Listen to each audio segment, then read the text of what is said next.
r/AskReddit. Cops of Reddit, what is the most suspicious thing you've ever caught somebody doing for a totally legitimate reason? Patrolling a military housing neighborhood, I had noticed a suspicious van parked around the area over the past few nights, always in a different spot, but I could never catch it coming or going. So around the 5th night of this, I hide my car and wait. Sure enough, the van rolls through. I waited a few minutes before following. Turn the corner and light up 3 guys rummaging through all the trash cans left on the street. Turns out, they were part of CID, Thinkness, the show, but army version. They suspected someone in the area was cooking meth, and were going through that garbage cans to find discarded ingredients. I only found this out after getting chewed out, after they called my supervisors. I still don't feel bad, no one told me.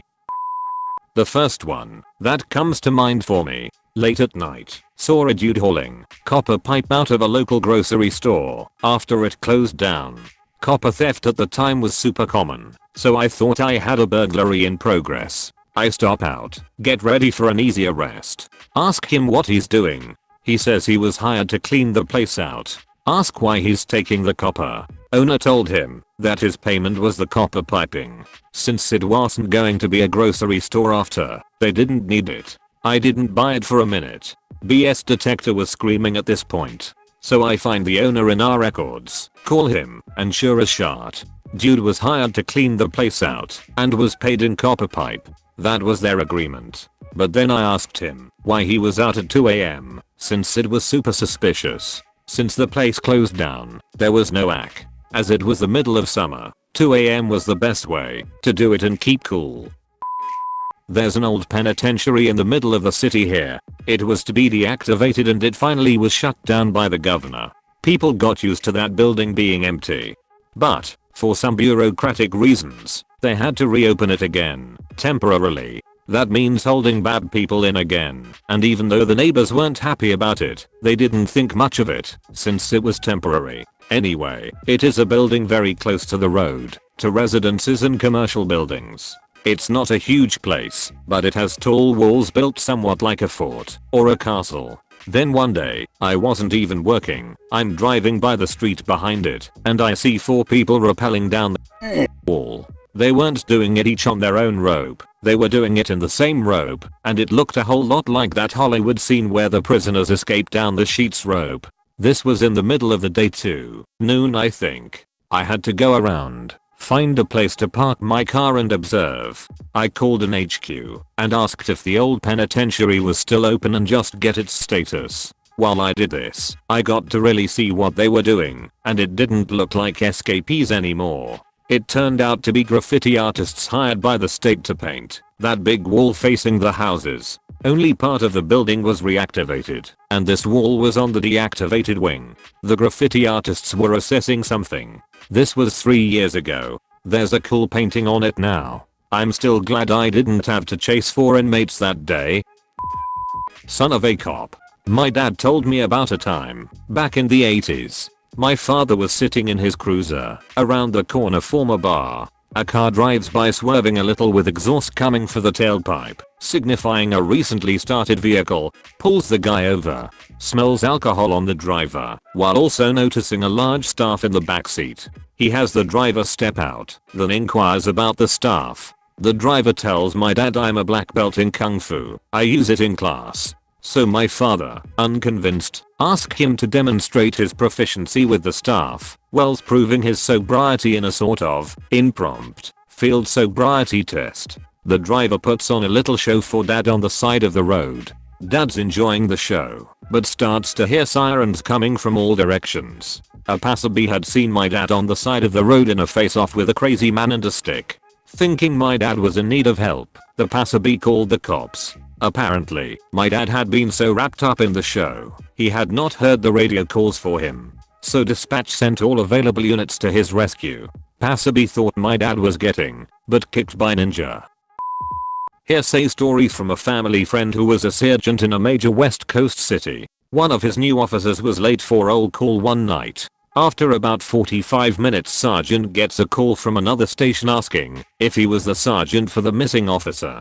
Hilarity ensues. Apparently, the missing officer was getting ready to leave his apartment for roll call for the night shift. As he walked out to the stairs, he sees a guy in a ski mask hop through his neighbor's window.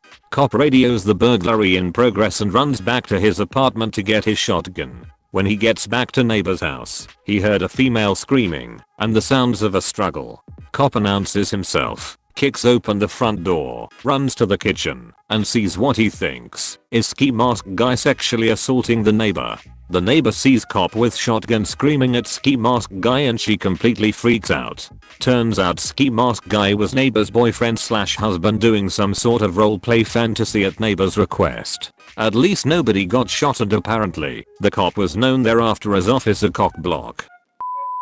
3 AM on a weeknight, and I pull up behind a car at a light. The light is green and the car is stopped but running. Foot was on the brake. Light turns red, so I wait behind him. Light turns green again, and this dude isn't moving. So my partner and I quietly exit our vehicle and approach his. He was completely passed out, asleep, with the car in drive. We woke him up and talked to him to make sure he wasn't drunk and he was just tired because his wife had a baby a few days ago and needed him to run to the store for something. That newborn sleep deprivation is real.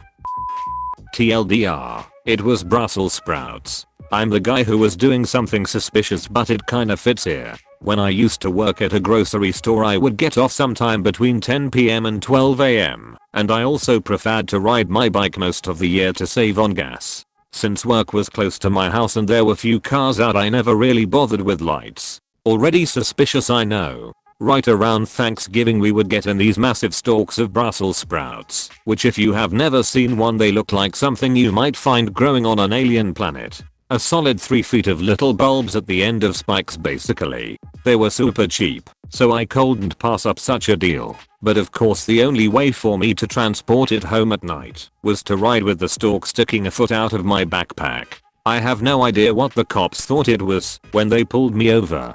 Marijuana? A weapon? They were doing their deal, where one talks to me and the other checks me out from behind when the one behind me busted out laughing. Are those Brussels sprouts? They let me go a minute later.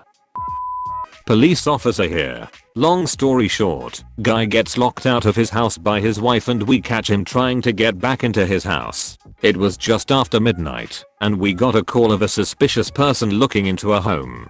We respond code 2, lights, no sirens, and switch off the lights before we get close to mask our approach. As we pull up to the house, we see no signs of anyone at the front of the house, so we walk around the rear and bam, guy with a crowbar wrenching on the back door. I yell, police, drop the crowbar. Dude starts screaming and nearly crying because we scared him so bad. Turns out he went to Tim Hortons to get a coffee as him and the wife had a few drinks and he forgot his keys and cell phone in the house. She was so drunk she forgot he left and locked the doors like she does every night. Poor bastard tried to wake his wife up and she was passed out and didn't hear him. He grabbed a crowbar from his shed to try to pop the locking mechanism out and we caught him. We managed to get a hold of her by calling her on my cell. When she answered the door, she admitted to accidentally locking him out and gave us the exact same sequence of events. I honestly wish we had body cams so we could replay the poor bastard's face and high-pitched scream.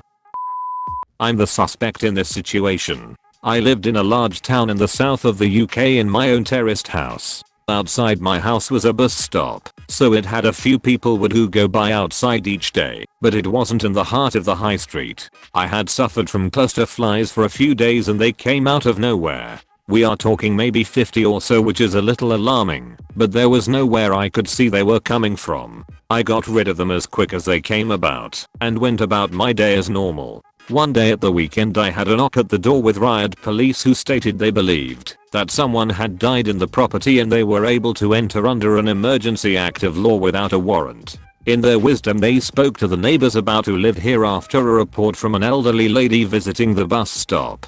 The neighbors mentioned my ex-girlfriend, who they didn't see for a few months. We broke up and she moved out, but the police put the flies report and this fact together as me being a killer. The police were sure I had something to hide as they instantly didn't believe I owned the house. I work in it, so make good money, and I'm thankful I saved hard to get on the housing ladder, but they weren't having any of it. I had to then wait under surveillance while my house was searched and riot police all in the street. I'm a keen gardener, and upstairs in the airing cupboard I was attempting to grow some from seeds. The police were convinced that 23-year-old me was instead running a cannabis factory. In the end they found no dead body, and they realized their mistake when I pointed out the 50 cacti around the house they conveniently didn't notice. I'm sure I'm on some kind of list now, but they left almost disappointed that their amazing detective work found in it nerd that likes spinny flora and not the next serial killer. TLDR, police thought I murdered my ex-GF and was running a cannabis factory in my home. I'd love it if you liked and subscribed.